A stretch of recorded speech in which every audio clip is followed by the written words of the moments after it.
Hi everyone, it's Heather from Magnificent Mommas, and I am here today with P.E. Craven. And if you want to go ahead and introduce yourself, I'll let you go ahead and do that. Excellent. Hi, everybody. I'm P.E. Craven.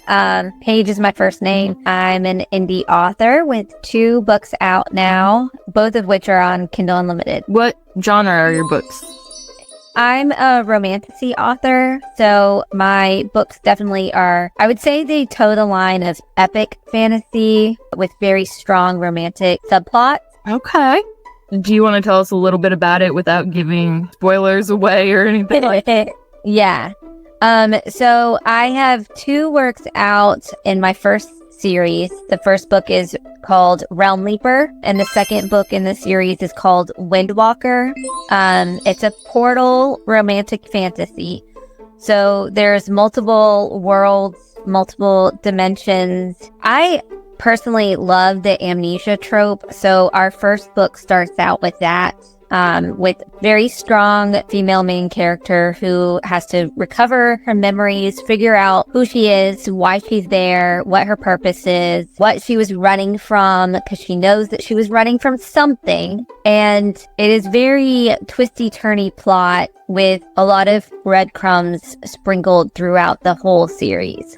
Windwalker picks up where the first book left off and follows multiple groups of characters that we meet as they try to fight the big bad. I love fantasy. Sci-fi fantasy is my favorite. That's my go-to. So I'm always curious with fantasy writers where they come up with their inspiration. You mentioned different worlds and whatnot. Where did you come up with your inspiration?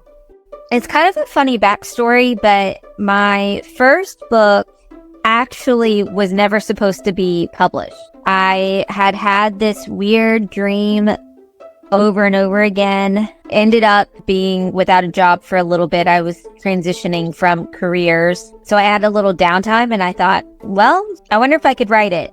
I've always done a lot of academic and commercial writing. And so I sat down and the first chapter was written in like 10 minutes because I'd had the dream so much. I knew exactly what was happening. And from there, I was like, oh, okay, well, maybe I can make it a book. And then I gave it to a friend and she read it and was like, no, you need to actually do something with this. And it kind of went from there. Who would you say you are most inspired by, like fantasy writer wise? One of my all-time favorite writers she's actually not a fantasy writer, but Diana Gabaldon, who writes the Outlander series. Okay, first off, the woman can romanticize anything. Like, she can romanticize digging an outhouse. So she definitely is one of my writing inspirations. She does such a great job of describing what's happening around the world in a way where you're like very keyed into what's happening instant by instant. Just when you get into the feeling of her rhythm, she switches it and gets very internal. So then she pulls you back into the character really deep and feel what the character is feeling. And so I think that has probably been one of the biggest skills that I've been aiming for in my writing. I see it developing. I have a few works in progress right now. So we just launched Windwalker on December 8th. So the next book is in production. The third book in the series is called Fire Spy. And that one, I've got to do a little research because the 3 different worlds they're definitely inspired by regional folklore, and this next world pulls from a different part of our world and the mythology and folklore in that region. So I'm in the midst of doing some research, building out some characters, building out the world, and hopefully writing on that will start in June. If you could bring one of your characters to life for a day, who would you bring and what would you do? Easy answer. Definitely Raphael. He's like the archetypal guide in Realm Leaper. He is the epitome of platonic love in this series. He represents all the kinds of love that's not romantic love, kind of all the characters. I would say he's in some ways the glue that holds everybody together, and he's just fabulous. He will tell you what he thinks, but it's like, it's like if it's coming from your auntie and she's like, listen, you are a hot mess and you better get it together because I love you. So he's that kind of character, but he's also a lot of fun. He likes to have fun. So hands down, he's one of those side characters that inevitably becomes everybody's favorite. Unfortunately, all the other characters have to compete against him, and it's a losing battle for them. If you could co-author a book with any author, dead or alive, who would it be? So I have kind of an indie author crush on L.R. Friedman right now. She wrote a witchy duet.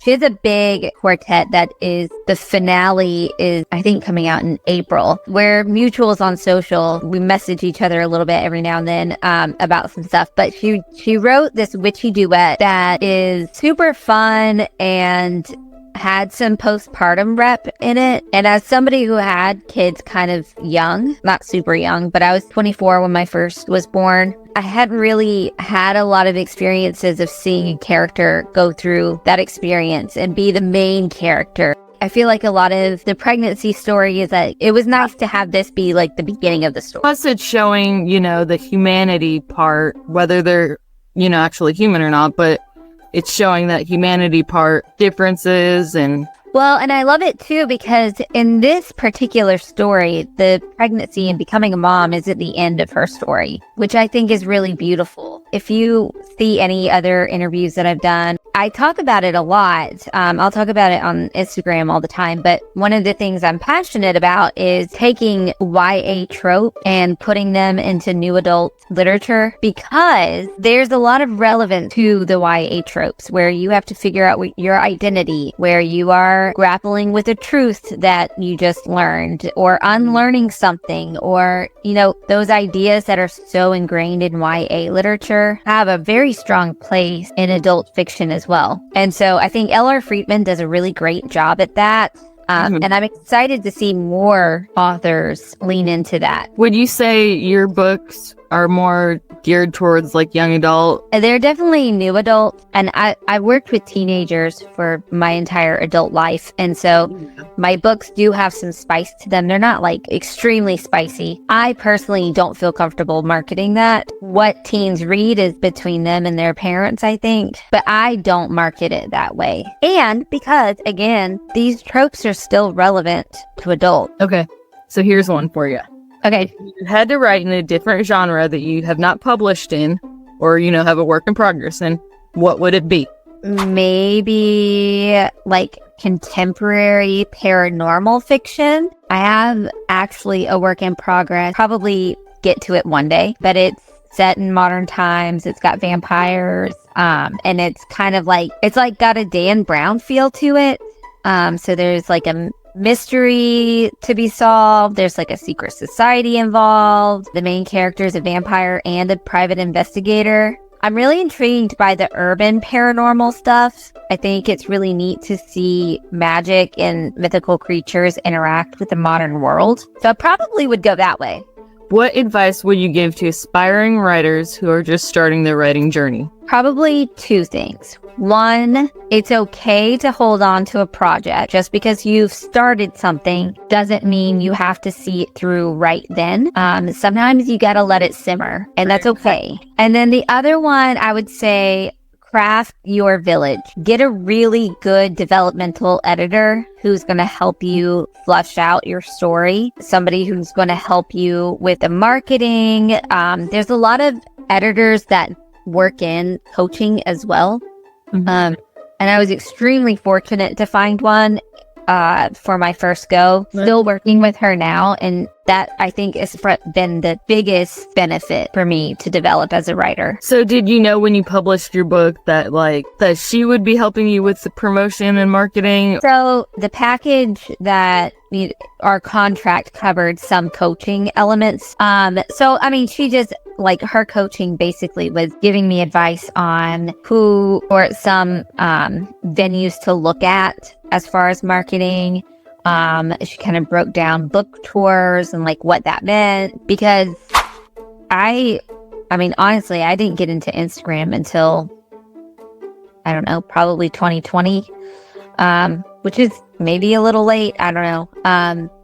But wasn't like really steeped in Bookstagram yet. So there was some things that I was a little unfamiliar with.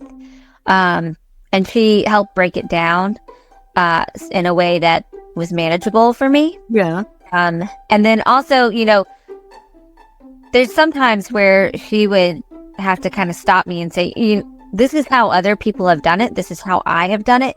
It might not be right for you. For your book launch, you may need to go a different route.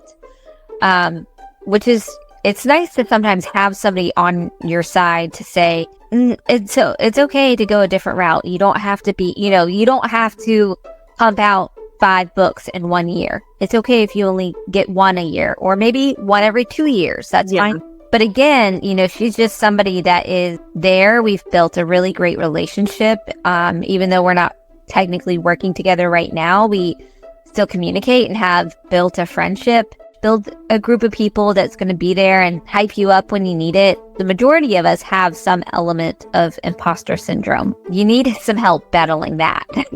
Why do you think majority of us do?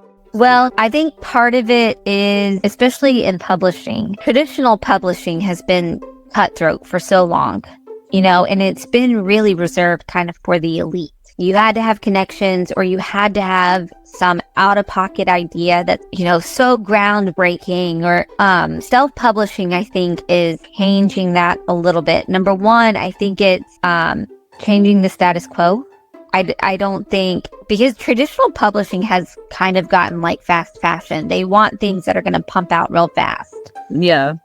And they want it to be commercial. So you have a lot of, I'm not going to say copy and paste, but you have a lot of very similar ideas happening in traditional publishing. Self-publishing, there's not a lot of rules that you absolutely have to follow. So I think it opens the door for a lot of people. Do you feel like you were told everything before you published? Like you knew what to expect, what not to expect? So I've been a self-employed business owner for a while. So with that, you kind of know that you're playing the game like you are going to win. So you do everything as if you are going to win, but while also knowing that you don't actually know what the outcome is going to be. So I think I went into the first book literally was like, we're just going to see what happens. Yeah. I didn't do like a huge release party. There's a lot of things that I didn't do that other authors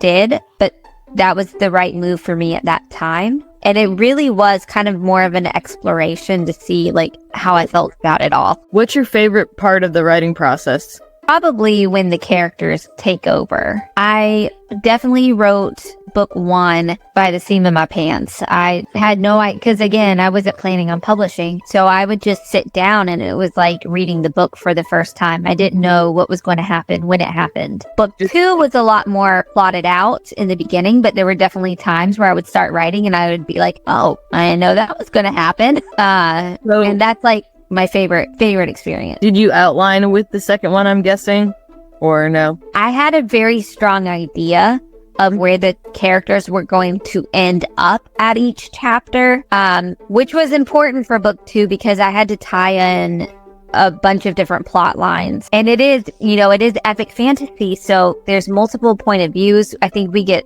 6 different point of views. They're all going to different places. They all have their own storyline, their own arc. For this one, I had to plot it out pretty heavily. Book 3 is pretty well plotted out with some areas for surprises. I know where everybody's going to end up at the end of it. So that's about where we're with book 3.